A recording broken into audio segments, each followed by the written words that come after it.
Nvidia stock and a lot of semiconductor and tech stocks dropped a nice amount today. Unfortunately, we can see Nvidia stock was down roughly 8.4%. And on today's episode, what I want to do is first just take a closer look at some of the other stocks that were down during this crazy downturn. And more importantly, some of the things impacting the overall market.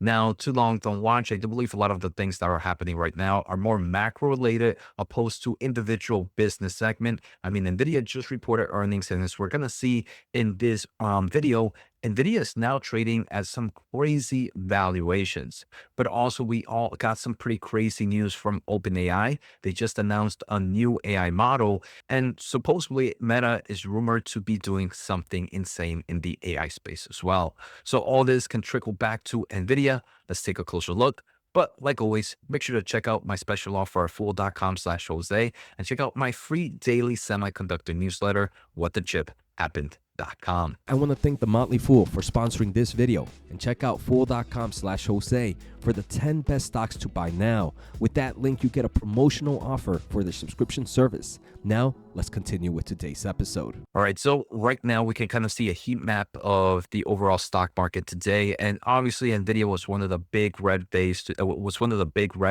today, down roughly 8.4%, sitting at $120. I'm not going to lie, I did not expect this to happen after earnings, especially yesterday's earnings. The market is very worried about Nvidia in general. There are still a lot of uncertainties that the market believes is bad. First, obviously, tariffs potential, and that's something we're going to see is happening right now. Next is kind of export restrictions. And the final thing is just, hey, look, is AI demand going to leave as quickly as it came out of nowhere? I think AI demand is going to continue to grow dramatically, and the market is, I don't know where Nvidia stock is going to be in the next 3 months, but I do believe by the end of this year, Nvidia is going to be a bigger market cap than it is right now. And I've talked about it before. I mentioned that I wouldn't buy Nvidia at the 140s, at the 150s, but these at the 120s is where I would start to really do small market buys in my portfolio, but that's because Nvidia is already such a big position in my overall portfolio. If I didn't have a position, 120s would be the time where I would kind of start my entry levels on Nvidia. This is the one that I say is great for patient investors, and the reason is you do get a lot of opportunities. But we can see other semiconductor plays were down. We can see Broadcom was down roughly 7%. In the tech space, we saw Oracle down roughly 4.4%. Tesla was down 3%. So a lot of it, as we're going to see, comes with some geopolitical uncertainties.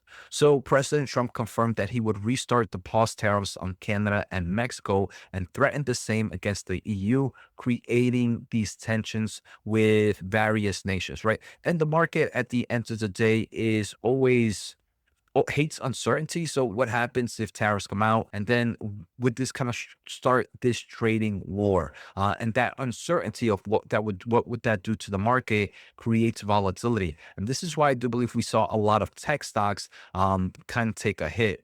The other thing is Nvidia did kind of take quite a hit today, as there have been concerns about potential tariffs impacts on Taiwan-made chips. And obviously, Nvidia relies heavily on TSMC for manufacturing. So we did see kind of added pressure in any company that focuses on TSMC. And those companies that depend on TSMC would be your Nvidias, your AMDs, your Intels, and anybody that is their end user. So I do believe that's why we continue to see more of a tech sell-off than some other market sell-offs in general. It's pretty interesting, though. We also did see kind of a sell-off here in the software space. We see companies like Salesforce, into it, right? So a lot of hardware technology, but the software market is not immune either.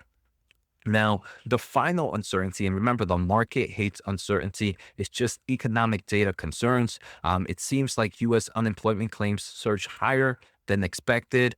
And again, all this is creating more caution for investors. So three things of uncertainty kind of piling in at once creates this type of volatility in the stock market. Again, I don't believe Nvidia had any bad earnings. And if you want to hear my overall thoughts on earnings, check out the video that I did yesterday. It was a full analysis on it, better than anybody can. I believe there's no one here on YouTube that is providing the analysis on the AI space and NVIDIA like I am right now. Now, a final thing, actually, there was a fourth uncertainty is we are seeing kind of big tech layoff continue. We've seen companies like Microsoft, like Meta cutting jobs. So now you have all these headwinds impacting the overall economics, right? You have kind of layoffs, you have economic data concerns, you have tariffs concerns on TSMC, you have tariff concerns on other parts of the world. All right. So you have all these uncertainties. And like I mentioned, all these uncertainties create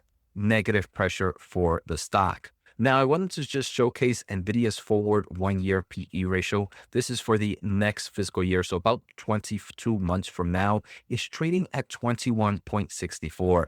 I personally believe NVIDIA is trading at super cheap levels. Again, if you are investing in NVIDIA right now, you have to be extremely bullish in the AI market. And if you are not bullish in the AI market, then I don't think NVIDIA is the stock for you. Now, outside of kind of this downturn, I want to talk about maybe some of the bullish things that we saw for the AI market. So today, OpenAI did introduce their GPT 4.5. They mentioned this is one of their it's not their smartest model in forms of coding and stuff like that, but there's some because of all the training that they did, it really kind of becomes more humanized. And to them, this is kind of the stepping stone of AGI. And they did have a pretty cool live stream with it. And in the live stream, it was about 10 minutes long. They actually talked about the compute for GPT-0.45. So they mentioned that they wanted to get as much compute as possible into this model. And doing that required various new systems. For example, they did low precision training. And many people have kind of complained about NVIDIA doing things like FP4 on the Blackwell platform, but we see companies like OpenAI are loving it, right? So if they're doing low precision training, Blackwell is definitely going to be a beast from that. Then they also mentioned that they pre-trained across multiple data centers at the same time.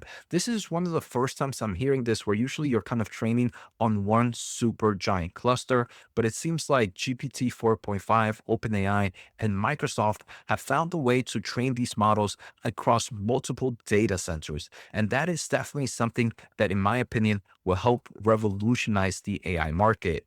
And kind of AI innovation. They also mentioned that they did build a new form of inference system.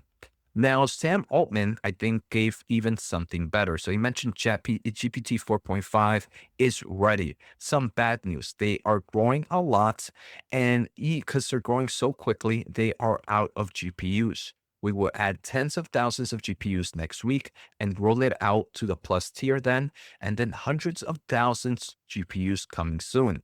And I'm pretty sure y'all will use every one we can rack up. So Sam Altman is pretty much just saying, hey, look, we are still in the AI phase where we are compute constraints.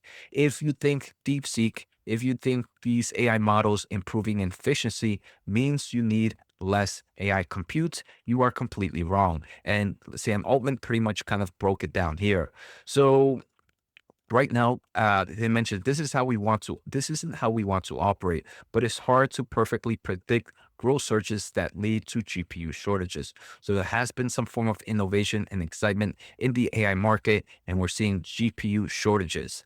Now, the final thing that I saw here from Sam Altman in his X account was CNBC recently posted that Meta plans to release a standalone Meta AI app in efforts to compete with OpenAI's ChatGPT. So first, before I get to the next segment, this kind of showcases that so many companies can still develop in the AI market right now. And Meta, for example, they are a huge, huge AI company. They are a huge social media company. The amount of compute that they're gonna need to release some form of AI application, especially some form of AI social application, the compute capacity needed will increase dramatically.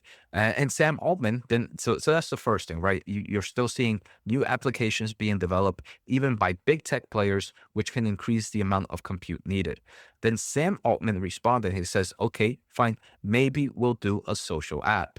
If Facebook tries to come at us, we just Uno reverse them, and it would be so funny. So Sam Altman is saying, hey, look, if you guys create a Meta AI standalone app, we might just create a better social application and use our AIs to drive even better solutions than you can. So again, something like that would need even better, more compute power as well. So while the market is turning around, right, we're seeing, unfortunately, a lot of macro uncertainties.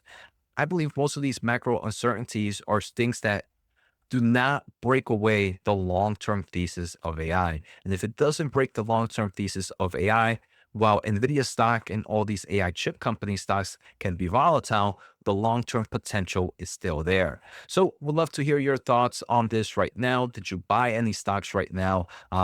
If so, let me know in the comments below. Take care, have a good day. And if you enjoyed the episode, make sure to hit the thumbs up and subscribe button. Catch you later.